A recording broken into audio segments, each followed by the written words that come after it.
Nichée sur la rive sud du lac Balaton, la République séméchoise du Kolodistan s'apprête à élire son prochain président. Une campagne sous haute tension s'annonce. Retour sur l'histoire de ce jeune État d'Europe centrale. Créée il y a 10 ans, cette micro-république a été considérée jusqu'à récemment comme l'enfant modèle de la démocratie dans cette région. Rappelez-vous, les premières élections libres avaient porté à la présidence en 2007 le charismatique Fazekas Chabo, dit le moustachu, et son parti réformateur, l'Union démocratique des profs de français, l'UDPF. Havre de paix, de prospérité et de démocratie, c'est très rapidement toute la ville de Balaton-Semech qui rejoint la RSC par référendum.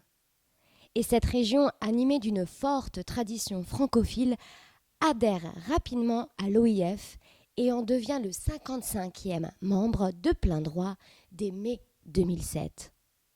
C'est pourquoi, depuis ce jour, un grand vent de fête nationale et francophone souffle traditionnellement sur la petite cité au printemps.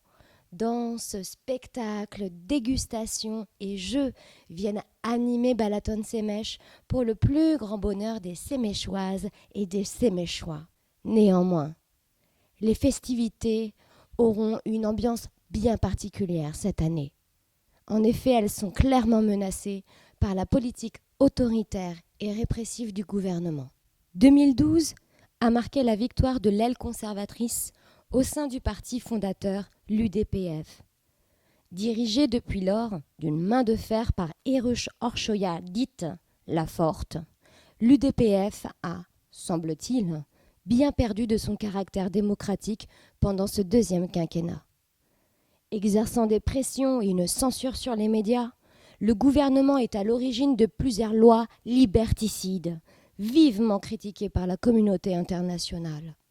Interdiction de prendre le train, suppression du temps libre des colocataires, prohibition de toute boisson alcoolisée et caféinée, introduction du service obligatoire civil des monos.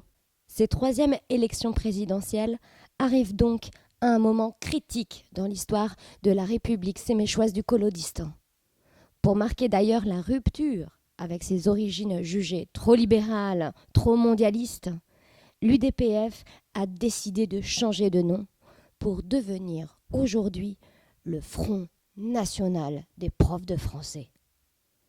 Le programme de ce nouveau parti inquiète, à juste titre, les partisans de la démocratie, car le FNPF promet d'aller encore plus loin dans son programme de redressement national et envisage des mesures ultra-conservatrices telles que l'interdiction de danser la corde à sauter ou toute autre danse non reconnue par l'Office de la culture et des arts séméchois, l'instauration d'une police secrète et d'un couvre-feu à 21h, la fermeture des frontières avec la mise en place des barbelés tout autour de Balaton-Semech.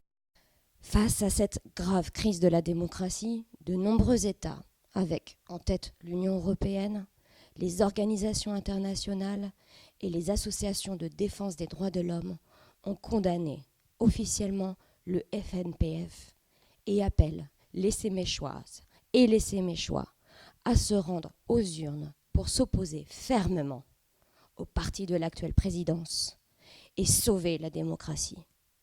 Résultat à suivre en direct le samedi 3 juin, jour des élections.